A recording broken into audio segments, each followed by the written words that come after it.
ഒരു അണക്കെട്ടിനെ ചൊല്ലി രണ്ട് സംസ്ഥാനങ്ങൾ തമ്മിൽ സംഘർഷം തുടങ്ങിയിട്ട് 4.5 പതിറ്റാണ്ടുകളായി. അതിനു മുമ്പും നേരിയ തോതിൽ അഭിപ്രായ വ്യത്യാസങ്ങളും ഒരു ഘട്ടത്തിൽ കോടതി വ്യവഹാരവും ഉണ്ടായിട്ടുണ്ട്. എന്നാൽ തർക്കങ്ങൾ കൊടുമ്പിരി കൊണ്ട് തുടങ്ങിയത് 1979 മുതലാണ്. ഈ പ്രശ്നം രമ്യമായി പരിഹരിച്ചേ മതിയാകൂ. പല കാരണങ്ങളാൽ അപകട സാധ്യതയുള്ള ഒരു അണക്കെട്ടിന്റെ പേരിൽ ഇനിയും വിലപേശൽ തുടരാനാവില്ല. 999 വർഷത്തെ പാട്ടക്കരാർ എന്നത് യാഥാർത്ഥ്യമാണെങ്കിൽ ഇനിയും 861 വർഷം കൂടി മുന്നോട്ട് പോകണം.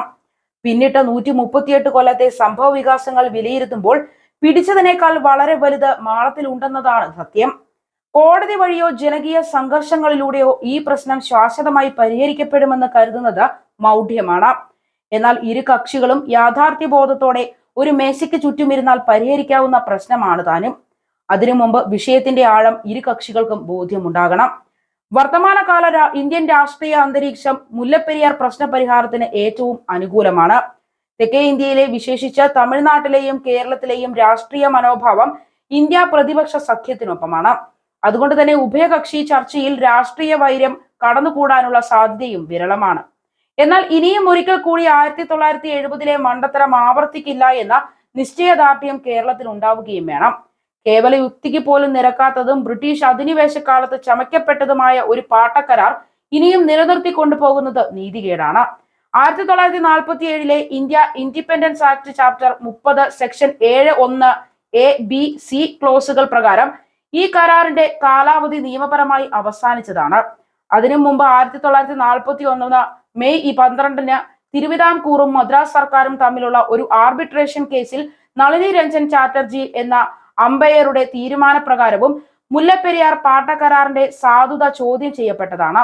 എന്നാൽ മുൻപിൻ നോക്കാതെ 1970 സി അച്യുതമേനോൻ സർക്കാർ മുൻകാല പ്രാബല്യത്തോടെ പാട്ടക്കരാർ പുതുക്കി നൽകിയതിലൂടെ തമിഴ്നാടിന് സിദ്ധിച്ച ഏക പിടിവള്ളി മാത്രമാണ് ഇപ്പോഴുള്ളത്. അത് സംബന്ധിച്ച് വിശദമായ വാദം കേൾക്കാൻ സുപ്രീം കോടതി തയ്യാറായ നിലയ്ക്ക് അക്കാര്യം തൽക്കാലം വിടാം. വരുന്ന സെപ്റ്റംബർ 30 കേരളം ആത്മാർത്ഥമായി ഈ വിഷയം കോടതിയിൽ ഉന്നയിക്കുമെന്ന് പ്രത്യാശിക്കാം. എന്നാൽ 999 വർഷത്തെ മൂലക്കരാറിനെ കുറിച്ച് പ്രചരിക്കുന്ന ചില അസത്യങ്ങൾ തിരുത്തപ്പെടേണ്ടതുണ്ട്. ജന്മം കൊണ്ടോ റിട്ടയർമെന്റ് കാലം വരെയുള്ള കർമ്മം കൊണ്ടോ തിരുവിതാംകൂറുമായി പുലബന്ധമില്ലാതിരുന്ന മദിരാശിക്കാരനും ബ്രിട്ടീഷ് ഭരണാധികാരികളുമായി വലിയ അടുപ്പവും മമതയും ഉണ്ടായിരുന്ന ആളുമായ വെമ്പകം രാമങ്കയ്യാർ ചുരുങ്ങിയ കാലത്തേക്ക് മാത്രം തിരുവിതാംകൂറിൽ ദിവാനായി അവതരിക്കുകയും മുല്ലപ്പെരിയാർ പാട്ടക്കരാർ ഒപ്പുവെച്ചതിന്റെ 3-ാം മാസം രാജിവെച്ച് സ്വദേശമായ മദ്രാസിലേക്ക് മടങ്ങിപ്പോവുകയും ചെയ്തു എന്നത് ഇവിടെ ചേർത്ത് വായിക്കേണ്ടതുണ്ട്. നിലവിലെ മുല്ലപ്പെരിയാർ അണക്കെട്ടിന്റെ ബലാബലത്തിൽ രണ്ടു പക്ഷമുണ്ട്. തമിഴ്നാട് പക്ഷത്ത് നിന്ന് നോക്കുമ്പോൾ ബലക്ഷയമില്ല. എന്നാൽ അണക്കെട്ടിന്റെ താഴ്വരയിലെ കേരളത്തിൽ നിന്ന് നോക്കുമ്പോൾ അതീവ ഗുരുതരാവസ്ഥയാണ് താനും. 1928 ബ്രിട്ടീഷ് എഞ്ചിനീയർ LH ഗർഗാണ് അണക്കെട്ടിന്റെ ബലക്ഷയം ആദ്യം ചൂണ്ടിക്കാട്ടിയത്. അത് പരിഹരിക്കാൻ 1931 40 ടൺ സിമന്റ് ഉപയോഗിച്ച് ഗ്രൗട്ട് ചെയ്തു.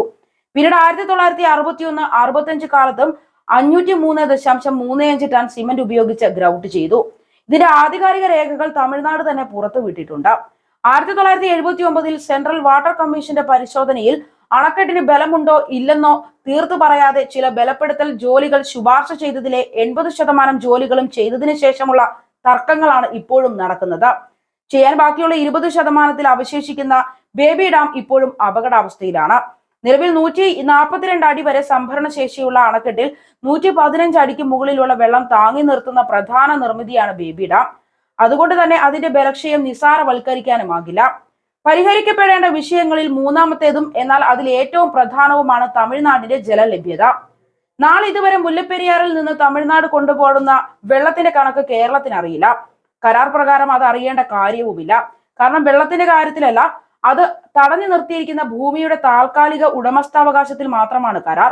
എന്നാൽ 138 വർഷം മുമ്പുണ്ടായിരുന്ന ജലക്ഷാമം ഇന്നത്തെ തമിഴ്നാടിന് ഇല്ലാത്തത് കൊണ്ട് തന്നെ മുല്ലപ്പെരിയാർ അണക്കെട്ട് ഇതേ അവസ്ഥയിൽ നിലനിർത്തി കൊണ്ടുപോകേണ്ടതുണ്ടോ എന്നതാണ് ഇരു കൂട്ടരും ആത്മാർത്ഥമായി പരിശോധിക്കേണ്ട വസ്തുത. ഇന്നത് മധുര, രാമനാഥപുരം, തേനി, ദിണ്ടുകൽ, ശിവഗംഗ എന്നീ 5 ജില്ലകളാണ്. ഈ ജില്ലകൾ ഉൾപ്പെടുന്ന മധുര റീജിയനിൽ ഇപ്പോഴുള്ള അണക്കെട്ടുകളുടെ ആകെ എണ്ണം 28 ആണ്. അതായത് മുല്ലപ്പെരിയാർ നിർമ്മിക്കുന്ന കാലത്ത് ഒരു കിണർ പോലും ഇല്ലാതിരുന്ന മധുര മേഖല ഇപ്പോൾ ജലസമൃദ്ധമാണെന്ന്. ഇത്രയും ജലസ്രോതസ് സ്വന്തമായുള്ളപ്പോൾ കേരളത്തിലെ ജനലക്ഷങ്ങളുടെ ജീവന് അപകട ഭീഷണിയായ മുല്ലപ്പെരിയാർ അണക്കെട്ടിൽ അപകട രേഖയ്ക്ക് മുകളിലും വെള്ളം സംഭരിക്കണമെന്ന് വാശി പിടിക്കുന്നത് ന്യായമാണോ എന്ന് തമിഴ്നാടും ഒന്ന് ഇരുത്തി ചിന്തിക്കണം.